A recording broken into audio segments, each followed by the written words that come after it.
Hey guys! Magandang gabi. Welcome back po dito sa Gandara SRU channel. Andito na naman nga po ako, nagbabalik. Ang nag-iisa ninyo nagmamagandang Kaligyo Card upang magatidan latest update and fresh happenings about sa TVJ. Mga balitang may kinalaman po sa Itbulaga at sa loob at labas ng showbiz.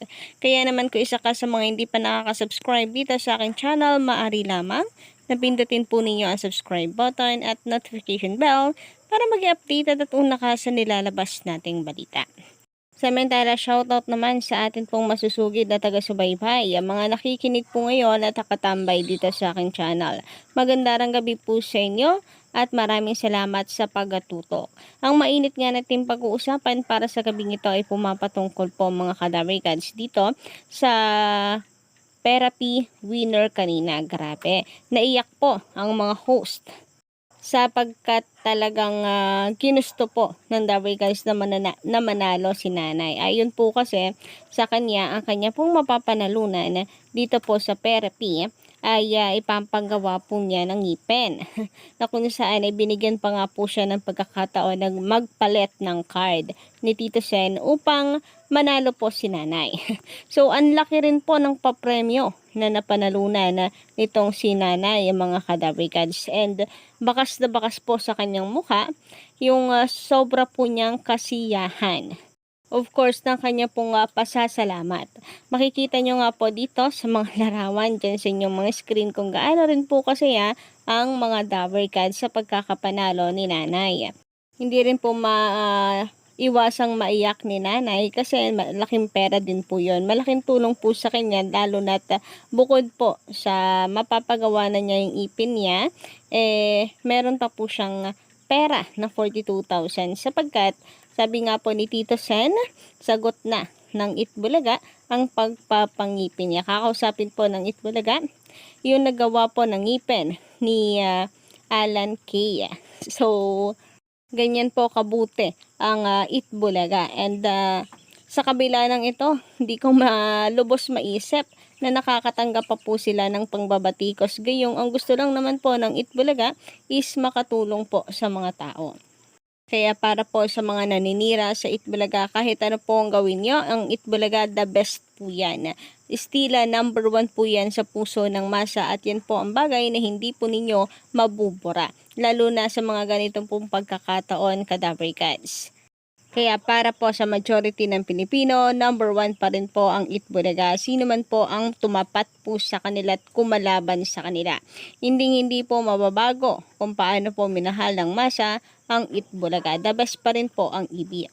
And ayan, kung makikita po ninyo dito, no, umiyak po talaga itong si Miles at hindi po nila napigilan yung kanila pong mga emosyon. Pati po si Atasha mula kay Naantig. Nakakatuwa rin po ang mga audience dito sa Itbulaga na grabe po ang kanila pong kasiyahan. Halos nagtatalo na po sila dahil sa tuwa na nanalo po itong sinanay. Samantala, sabi naman dito ni San Ren sa Recto, magandang gabi po sa inyo. Sabi niya rito, ang ibig yatang sabihin doon ni Sir Joey Gandara na hindi gumagalaw ay yung gumagawa ng hindi maganda o parang mandaya. Parang ganoon. God bless po. Nako, tama po kayo dyan, Sir Sanrens. And yan din po ang pagkakaintindi ni Maine Mendoza. Sa kaya tumagal po ng 4 na dekada and still counting ang Itbulaga kasi hindi sila masyadong gumagalaw.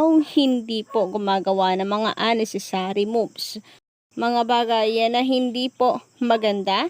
And magandang example din po niyan ay ang manandaya. So yan po ang tatak Itbulaga na original from the title to their contents.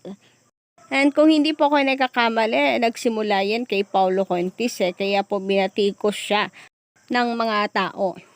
Kaya siguro hindi din po naging mabenta ang kanilang tahanang pinakamasaya dahil kinamuhian po ito ng mga tao dahil sa negativity na hatid itong si Paulo Contis. O editing na nyo naman po ngayon kung sino ang hindi po gumagalaw. Ang hindi na po napapanood at umeere ngayon. Samantala sabi naman ni Sir Edgardo Castro, kaya inuungkat nila yung issue na yan kasi wala na silang maibato. pangkasiraan sa TVJ Daricads at pagkakitaan. Pag tumigil sila sa paninira, ganun lang, kasimple. Kaya nga anong pong point na iungkat po ito? Mga naresolbahan na po yan mga tapos na. Well, siguro ganun nga talaga, no? Tama po ang kasabihan na paghitik po sa bunga, binabato. And siya pong nangyayari po sa TVJ. Kasi, after po ng mga naging issues, kamakailan nga lang to be honest, nag-trending pa nga sa social media pinag-usapan ng Pilipinas na nalulugi at magsasara na ang Itbulaga, sabay pakita naman po ng mga bagong advertisers ng TVJ. So, dalawa po yun. Kaya marahil Kadaricads uminit ang ulo ng mga bashers kasi hindi effective yung kanila pong ginawang paninira sa TVJ. Samantala, sabi naman dito ni Sir Roy Marciano Mogol, bakit nila uungkatin nila yan? Bakit nila uungkatin yan? Nangyari na yan nung nasa tape pa ang producer nila. Saka matagal nang nangyari yan. Dapat taping ang malagot dyan.